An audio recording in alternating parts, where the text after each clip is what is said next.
You're listening to DraftKings Network.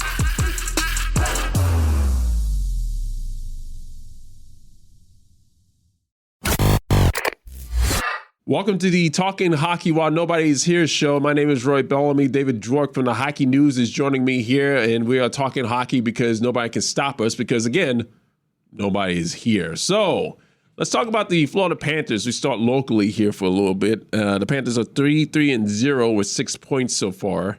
Second and last in the division. A bit of a slow start, but we do see some promising returns from this team right now. Currently, Alexander Barkov is ill. We saw that Dmitry Kulikov has also caught a little bit of the bug, so they didn't make practice today. But a good sign here, Sam Bennett has joined the Panthers in practice. David, what you got? Yeah, it looks like Sam Bennett is trending toward playing in Florida's game on Saturday against the Seattle Kraken. Paul Maurice said last week that Bennett was getting closer. He started skating on his own, and that he wanted him to get into 2 good practices before he put him into a game. So that would be today. Tomorrow's practice, lining him up for Saturday, which would be good. The Panthers coming off of a win versus San Jose Sharks. They are the worst team in the league. Unfortunately for Anthony Duclair, who we did get to see, they gave him a tribute video, which was also great to see. We did see the Panthers control the puck mostly during that game. That was a good sign there as well. Goaltender has held up. So you're a goaltender, so you know what's going on down there in the crease. What you got for that? I've been really happy with the goaltending so far. And I think if you kind of look at my track record over the last few years, I've been fairly critical of Sergei Bobrovsky, deservedly so in my opinion. I think Bob has been great. He's a goalie that usually does not start the season well. It takes him a while to get going. And I think he's been really much better than I would have expected early in the year, which is a great sign. And then the backup, Anthony Stolar, is this massive tank of a man. He's like 6'6", 250, and yet somehow he's moving out there with the ebb and flows and ease and beauty of a goaltender. So it looks like the Panthers are really set well in their goaltending. And eventually Spencer Knight will be back. And he looked great during camp as well. So Florida's pretty well set up in the crease. Well, team defense did not look good versus the Winnipeg Jets, and that disappointing loss versus the Vancouver Canucks, that didn't look great as well. But Minnesota, they look good, and they look good versus San Jose. What do you see with the defense? I think overall the defense is going to be okay. I mean, you mentioned it before. They're missing 2 of their key players in Aaron Ekblad and Brendan Montour, so that's obviously going to set you back. But the guys they brought in, the Oliver Ekman-Larssons, Nico Mikkola, Uvis Balinskis, who's been a great find basically out of nowhere as they pulled him out of the Czech Extraliga, and he's over here looking like a starting NHL defenseman playing quite well. So I think the Panthers are set up pretty good with defense. When the big guys get back, could just be an embarrassment of riches situation where the Panthers could make some moves and, maybe bring in some more depth, maybe bolster that team for a playoff run. Very quickly, let's talk about the Atlantic Division. What surprises have you seen out of this division right now? Detroit, just coming out like gangbusters. I mean, it's all Alex DeBrincat, not all, but it's Alex DeBrincat and Dylan Larkin. Just spectacular. They've kind of done what we've expected Ottawa to do the last few years, which is be that next good team. And granted, we're just a few games into the season.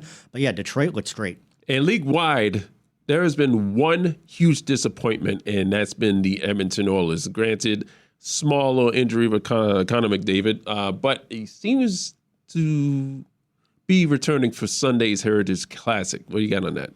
Yeah, it looks like McDavid will be back in the line. I mean, they're not saying for sure yet, but you know that they want to get him out there for the big game, outdoors, Edmonton, Calgary. Connor McDavid, they're going to do everything they can to get him in the lineup. But overall, Edmonton, I don't know what's going on. I guess if you were going to tell me that Edmonton would be the worst team in the league or one of the worst teams in the league and had given up the most goals in the league, that's not terribly surprising because it's always the question is their goaltending going to hold up similar to Toronto? But yeah, I mean, you would think that Edmonton, with all that firepower, the McDavid, the Draisaitl, they'd be better. You'd think they're going to turn it around, but yeah, not the greatest start. All right, the penalty box door has opened. We got somebody to serve a 5-minute major, and that person is Greg Wyshynski. He's the senior NHL writer for ESPN.com. He's also the co-host for The Drop. Now, we had some news come in, and we're recording this on a Thursday. Some major news coming in from the NHL. We have a big-time suspension for the first time in league history. Well, maybe not even league history, but for the first time in league history during this online sports betting era, somebody has been suspended. Shane Pinto, who is currently a restricted free agent for the Ottawa Senators, has been suspended 41 games for violating the NHL sports betting policy. Greg, give us some information on this. Yeah, it's a bummer. That's 41 games. We won't get to see Shane Pinto with a gambling advertisement on his helmet for the Ottawa Senators. Oh my God! Because they were the first team to wear one when it became kosher in the NHL. But now, again, the thing we have to stress here is that Shane Pinto did not bet on hockey. The NHL was very explicit in that. Had he bet on hockey, Commissioner Gary Bettman probably would have banned him for a year or more. That is the one thing you cannot do in this league is bet on hockey. They have it posted in all the locker rooms to not do that. In this case, the NHL's betting integrity partner found something kind of anomalous on apparently a U.S. online account associated with Pinto, brought it to the league, and it was enough for them to suspend the guy. Look, the bottom line is, whoever was going to get suspended first since the NHL started to really partner with these sports books was going to get the hammer. I mean, like they were going to get the ban hammer pretty hard. 41 games is a lot for whatever Pinto did, but it is a clear signal from the NHL that they're not going to, humor anything that looks untoward or challenges the integrity of these games. And Pinto's not appealing, so it apparently is going to be something he'll serve out until January. And from what I saw, the suspension officially starts the first game of the season for Ottawa. So him being a restricted free agent, he can very well sign with the team, play with the team, and go on from there, right?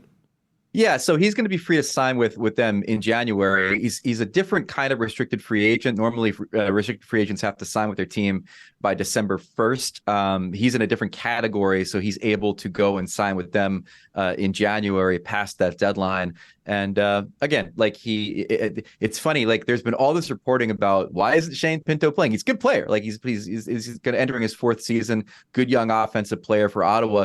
People are like, why has he signed a contract? Why is he in the lineup? And now we understand why, which is that they had an ongoing investigation into this gambling stuff, and so expect him to rejoin the team in January. But obviously, 41 games into the season at the very least.